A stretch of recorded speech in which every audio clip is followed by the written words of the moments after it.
Bienvenidos al Palacio de la Pelota Vasca. Estamos en el monumental Frontón México de Plaza de la República en la capital de México. Hoy, como siempre, un entradón para ver a los grandes pelotaris. Contamos en las tribunas con personajes de la vida artística y la política de nuestro país. Los invitamos a disfrutar del Hayalay.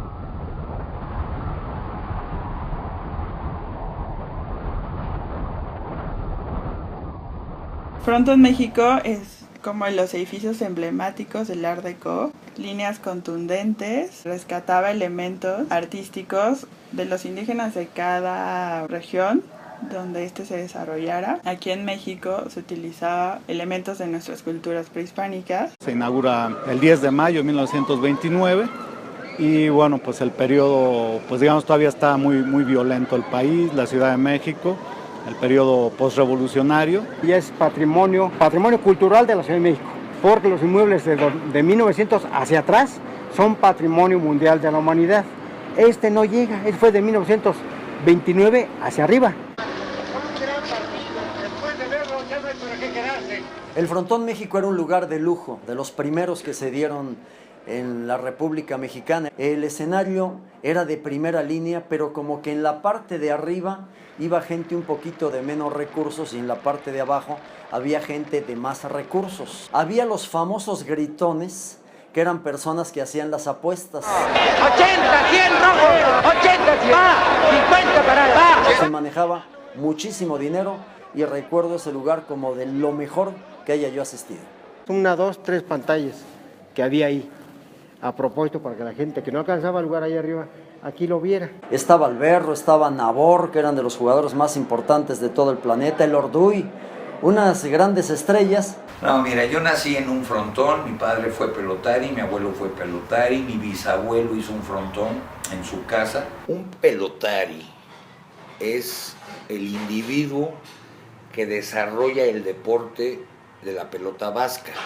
Se conoce mundialmente como Hayalay. Este soy yo. Es jugar a diario, pero son partidos y quinielas. 2 veces a la semana partido y los demás días quinielas. Se mueve por apuestas. Las quinielas son a 6 tantos, es de a tanto por tanto. Y un partido es a 30 tantos. Estamos apostando al partido. Por ejemplo, antes se apostaba al azul y al rojo. Tú le apostabas al azul, al rojo. Pero lo bonito de eso, de la apuesta, es que podías cambiarte. Tú entrabas azul, te podías cambiar jugando más dinero y no perder. Aunque hay pelotaris que entrenan en el Hayalay o Frontón Inclán, no es lo mismo. O sea, el lugar preponderante para el Hayalay es este inmueble. Con motivo de los Juegos Olímpicos número 19 de México 68, pues aquí una de las disciplinas que estuvieron en los Juegos Olímpicos fue la pelota vasca, y buena parte de estas competiciones se llevaron a cabo aquí, los mundiales de pelota vasca. Vámonos, ahí viene Inclán.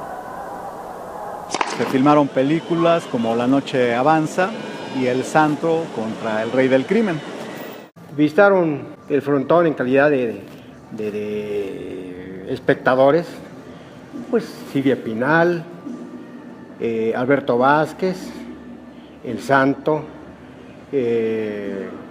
Julio Alemán. Fui a narrar una pelea que prácticamente paralizó la ciudad, se llenó el Frontón México. Nosotros, varios, estábamos adentro en lo que es gradas. El mexicano le dio una golpiza brutal al de Colombia y se coronó campeón del mundo.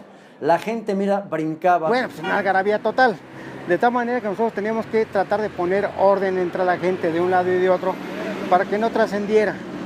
Entonces, ese era nuestro papel, de ver que estuviera todo en orden, que no interrumpieran, pues, de alguna manera la función de box que se desempeñaba. Todo lo más granado, porque ahí se apostaba, lo veías en el Frontón México. Para mí fue una de las grandes experiencias de mi carrera. Era un lugar sensacional. Participé en muchísimos campeonatos. Como aficionado llegué a ser subcampeón del mundo en el año del 78, 3 veces campeón nacional, subcampeón de la Copa del Mundo en Miami, en fin, como aficionado. Y como pelotario profesional debuté en España. Tuve la oportunidad de vivir 4 años y jugar allá. Luego me fui 6 años a Estados Unidos. El frontón principal en el que yo jugué fue en Tampa. Y luego mi carrera se terminó aquí en México, jugando en el Frontón México, hasta que vino el problema de la huelga.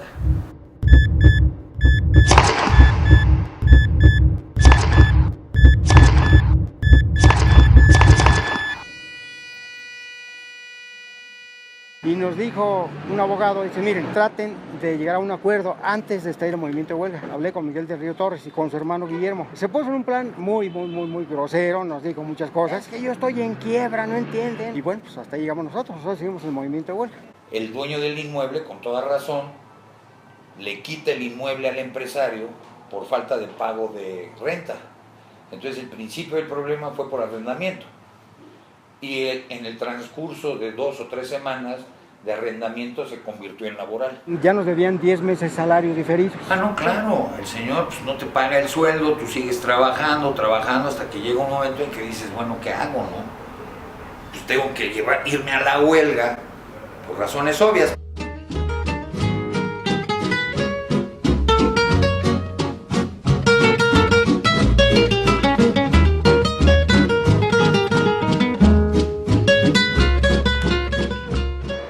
Llegó el día que ya no se abrió, se cerró el día 2 de octubre.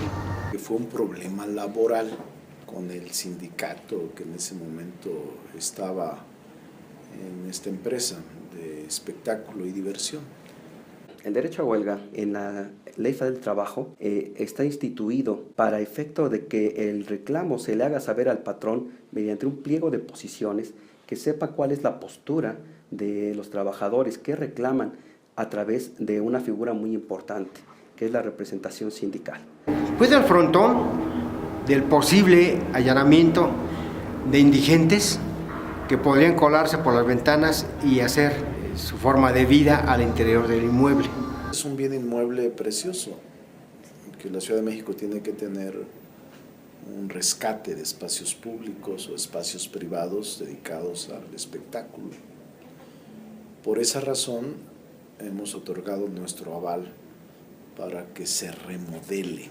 Cualquier empresario que se arriesgue a invertir su capital tiene que establecer bien una nueva relación laboral con la gente que va a empezar a laborar en todas las áreas. Pero antes de empezar a remodelar tienen que pagar el derecho de huelga a nosotros. Me dicen los inversionistas que es una inversión de cerca de $30 millones.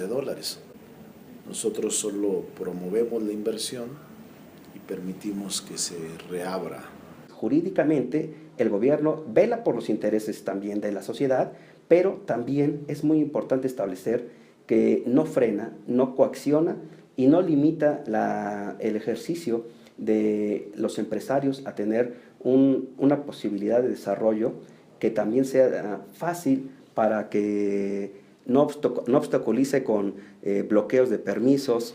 Al contrario, creo que hay la disposición ahorita de gobierno, hay la disposición empresarial, falta también buscar la disposición de los factores sindicales. Si se conjura totalmente la huelga en el momento que paguen los salarios, en ese momento se acabó el problema. El dueño nunca ha sacado un peso de su bolsa para pagar los derechos de la huelga. Hubo otra huelga, corta ciertamente, pero esa huelga la pagó el empresario Miguel del Río y su hermano Guillermo, que fueron a instancias del regente en aquel entonces, Manuel Camacho Solís, rentaron el inmueble y ellos pagaron la huelga. Ahora esta seguramente igual va a ser pagada por los empresarios que renten el inmueble y tienen que pagar el derecho de huelga para que puedan entrar a remodelar. Nosotros no estamos invirtiendo, son inversiones privadas, pero sí otorgamos los permisos para que pueda hacerse efectiva esa posibilidad. El gobierno del DF dio a conocer que ya ha realizado todas las gestiones necesarias para iniciar el proceso de reapertura del Frontón México, que se encuentra cerrado desde hace más de 20 años. De acuerdo con el secretario de Desarrollo Económico capitalino Salomón Chertorivsky, ya se han solucionado los conflictos laborales que arrastraba la administración del lugar. El funcionario destacó que será a finales de este año e inicios de 2016 cuando se inicie físicamente la recuperación del edificio. Les presentamos lo que es el proyecto el Frontón México.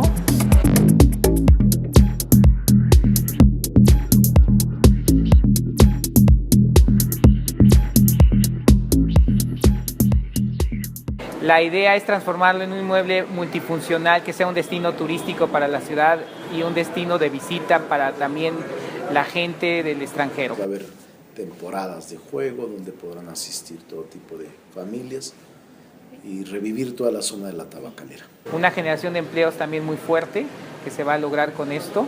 Primero a rescatar la colonia, reactivación económica de la colonia y que todos se beneficien con un buen espectáculo en esta delegación Cuauhtémoc. Hoy este inmueble multifuncional va a permitir que tengas eventos culturales, deportivos, familiares. La idea es tener todo esto en un solo inmueble con una combinación de oferta gastronómica, teniendo buenos restaurantes, teniendo un Sky Lounge que pueda tener una vista preciosa de la ciudad, y se estima en esto una inversión aproximada de $30 millones.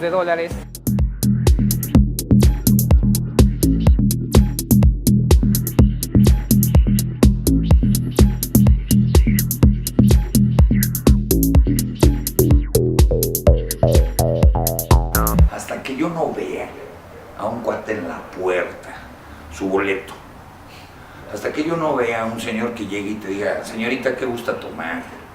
Hasta que yo no vea a 4 cuates jugando high alive, que suene la pelota, y no vea a un señor que esté gritando las apuestas, a mí sigue como está cerrado.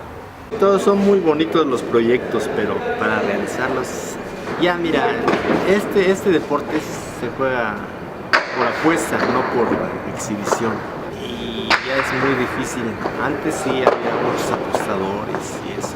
Yo sí juraba que lo abrían en el 2010, por razones obvias, ¿no? Plaza de la República, 100 años de la Revolución, arreglaron la plaza, le pusieron fuentes, la dejaron preciosa. Hace 2 años, en marzo, en enero, en abril, es un hecho, fecha, y no se hizo. Es muy caro mantener un cuadro de pelotarios. Normalmente abren para conseguir el permiso del casino, porque pues, es más fácil darle mantenimiento a una maquinita.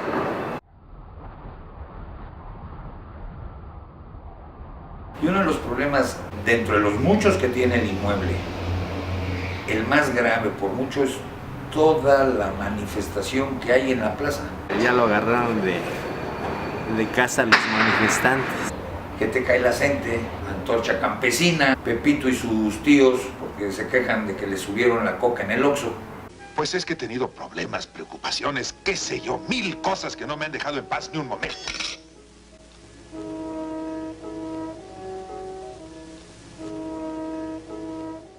El cierre del Frontón México acabó con una economía de cientos de familias que se dedican a esto. Yo toda la herramienta, material, cestas se quedaron ahí en el Frontón. Ya no pude recuperar nada. Una pérdida que tuve yo allí. Era una fuente de trabajo para todos.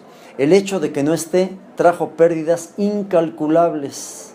Se cierra el Frontón México, se cierran los demás frontones como Cancún, como Acapulco. Es obvio que claro que influyó.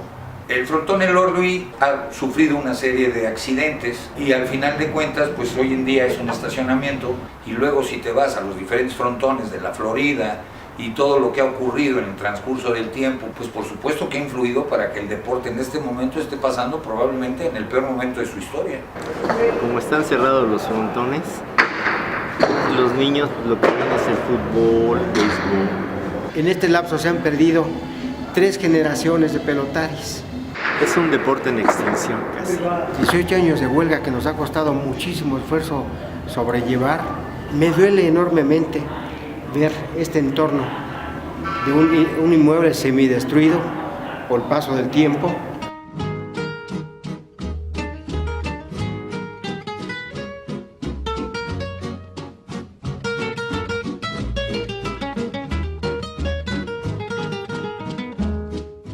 Pero si el gobierno está dispuesto a ayudar, pues yo creo que no habrá ningún impedimento.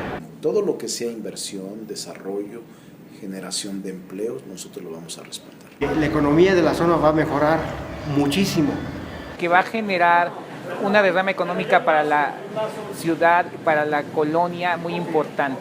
Estaría muy bien para toda esa gente que pues sigue jugando y a ver si se hace el juego. Te puedes dar una idea, el empuje, no en la República Mexicana, sino en el mundo entero, que va a provocar la apertura de un frontón, sobre todo con el prestigio, el nombre y la trayectoria que tiene el Frontón México, que está considerado en la historia del deporte profesional como uno de los altares del deporte, ¿no?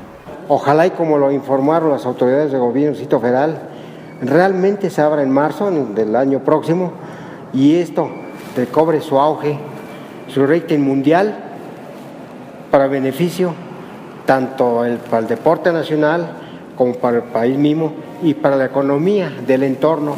Si el Frontón México reabre, volvería la luz, el glamour y el color nocturno en la Ciudad de México. Se te olvida que me quieres a pesar de lo que dices, pues llevamos en el alma cicatrices imposible de borrar. Se te olvida que hasta puedo hacerte mal si me decido, pues tu amor lo tengo muy comprometido, pero a fuerzas no será. Y hoy resulta que no soy de la estatura de tu vida, y al dejarme casi se te olvida que hay un pacto entre los dos. Por mi parte te devuelvo tu desamorarme, ni siquiera sientas pena por dejarme.